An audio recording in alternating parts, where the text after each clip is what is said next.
Hey guys, Max82. Welcome to a new series for the channel. I'm calling this Reading Journal.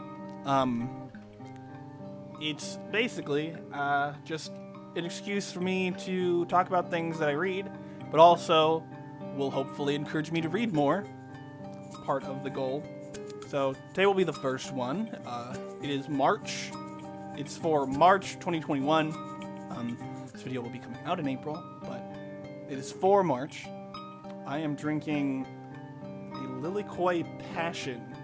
Anyway, let's get into the part that is the thing. So, I got a handful of books here. All comics and manga for now, just because I haven't read much else. Recently, I have a box that comes once a month with manga in it. These right here are from the February box, which I received at the beginning of March. And then I have a couple comics that I got at a comic book store that I went to. There will be more manga and comics, probably mostly, but again, hopefully I'll end up reading some other types of books as well in the process. So we're going to start with the manga. We'll get into the comics. So the first one here is Mewtwo Strikes Back Evolution Pokemon. This is a manga adaptation of the remake of the Pokemon first movie that the remake came out, I think, in 2018 or 2019. I don't remember exactly. And I mean, it's the same story, so I liked it. The art's really, really clean and nice. There's some fun sections. I do appreciate the sort of more traditional Ash design.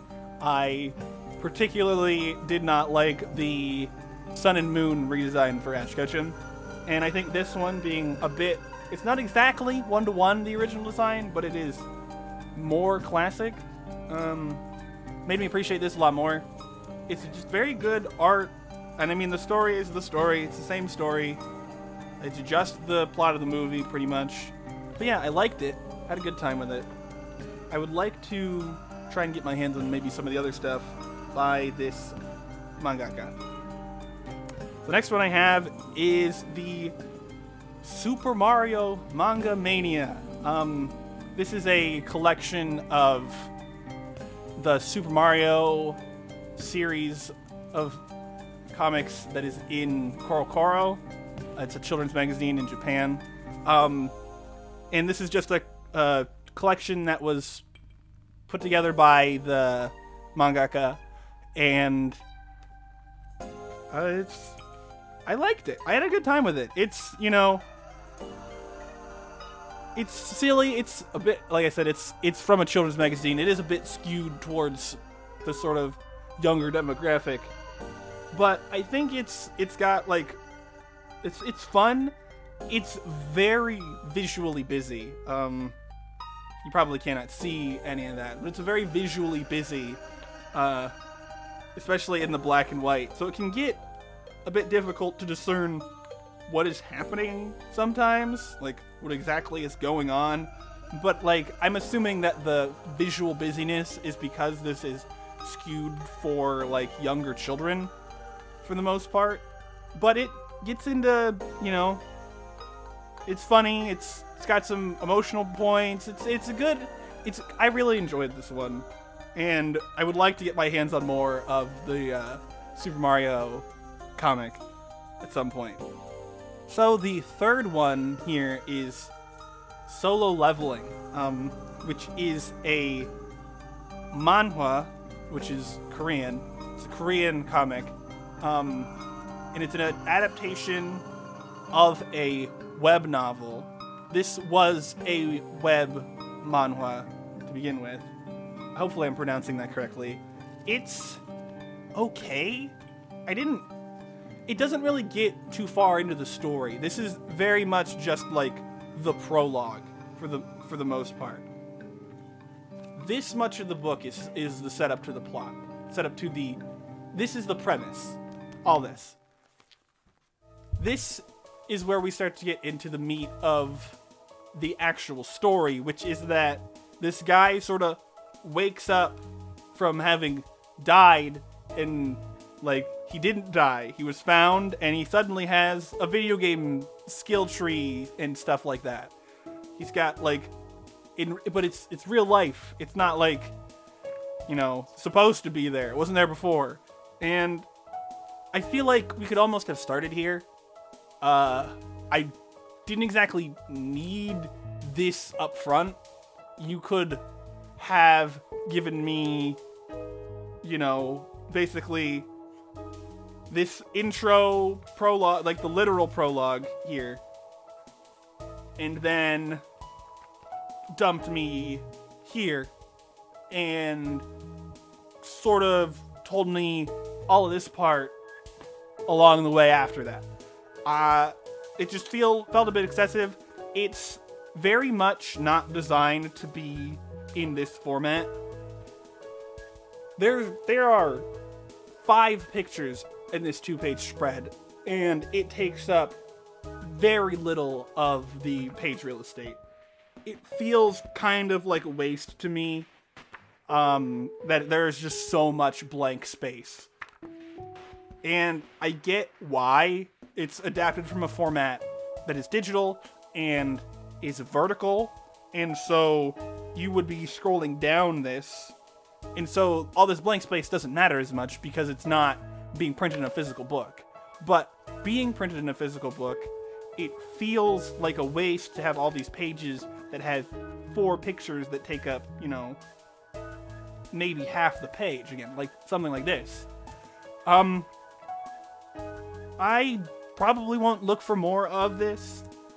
I understand why something like this would be popular, and it's not like it's bad. I personally didn't get into it from this. I feel like maybe had it dumped me in, like I said, to the meat of the story, you know, and skipped this build-up, basically, it's characterization and stuff like that, and I get it, but I don't think it needs to be here at the beginning, because this isn't what the story is. This has nothing to do with the solo leveling of the title. That doesn't happen until this last section. And it's good. The art is good for the most part. There's a couple spots where the eyes were wonky, but that happens. I just don't think I'll look for more of this in general, not specifically the manhwa. I'm not particularly interested in this material. So my next thing is this comic, and this is I think a relatively recent book, maybe the end of last year, but it is The King in Black, which is a current crossover event happening in Marvel Comics. I mostly picked this up because this variant art is pretty cool. I really like it. The concept is basically that Eddie Brock, who is the original Venom, and his specific symbiote, the alien eldritch creator coming to reclaim or something the symbiotes, all of them, and take back over the world or whatever he's trying to do. I don't really know what the goal is. And as a starting point, this is alright. Like, again, this is the beginning of a big crossover event that's, you know, probably going to go, and it's still going to go into the end of the summer. As usual, like, a lot of this stuff has really, really nice art. A lot of the modern comics have really good artists in doing some really great things. It's a concept that I don't know that I'm that interested to where I will go search out and buy the rest of this. I might read it someday, though. And I did enjoy it if it is like, okay, how many different ways can we threaten the fate of the universe? How many different ways can we put the universe in peril? There's only so much universe, only so much villain, only so much stakes. But I did have a good time with it, and again, this variant cover is gorgeous. I love it. And the last thing I have to talk about today is Let's Go's Adventures #1. I bought this recently because I happen to own almost all of West Coast Avengers 1 through 40. I have most of the ones. I had, like, most of the ones from 5 to 39 or 38, I think. And so I figure I might as well go on an adventure and get 1 through 40, just to say I have it, just to complete the set. Because I've been reading, like, 5 through whatever for a number of years, because I've had them a long time, and I figure I could finish the set. It'd be fun. West Coast Avengers #1. It's, it's a beginning. It's very, very, very much the beginning of something. It's literally Hawkeye being like, well, I've got this mansion, now to find some Avengers to put in it. And then, just calling people up. Recruiting people. And we do get, the most of a team.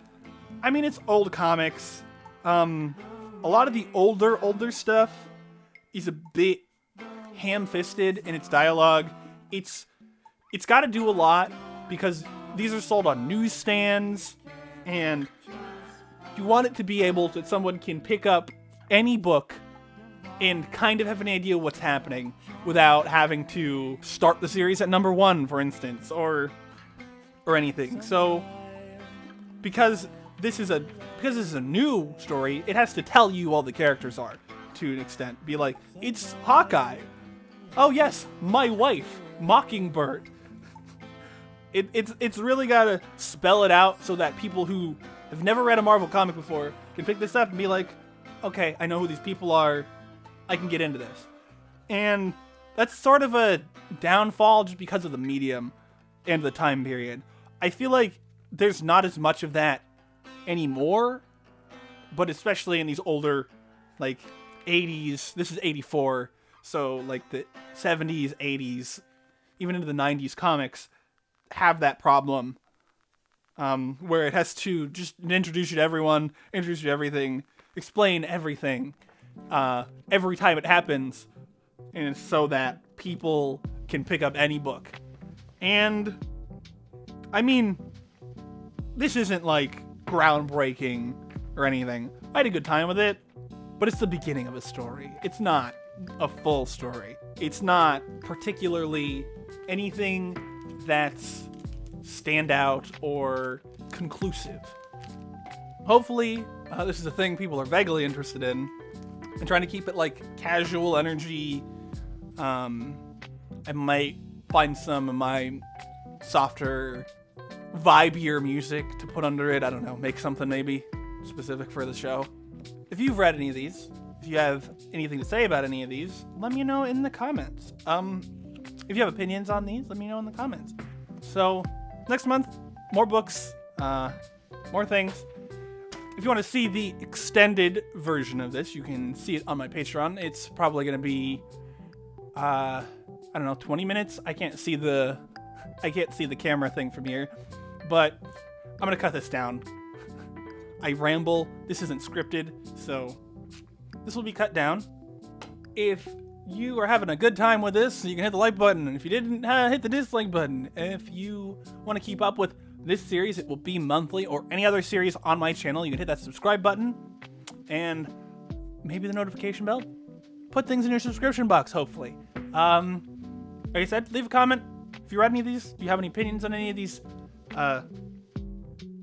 series, franchises, whatever, leave them in the comments. Share the video. Do the things. And anyway, thank you so much for watching, and I'll see you next time. Bye!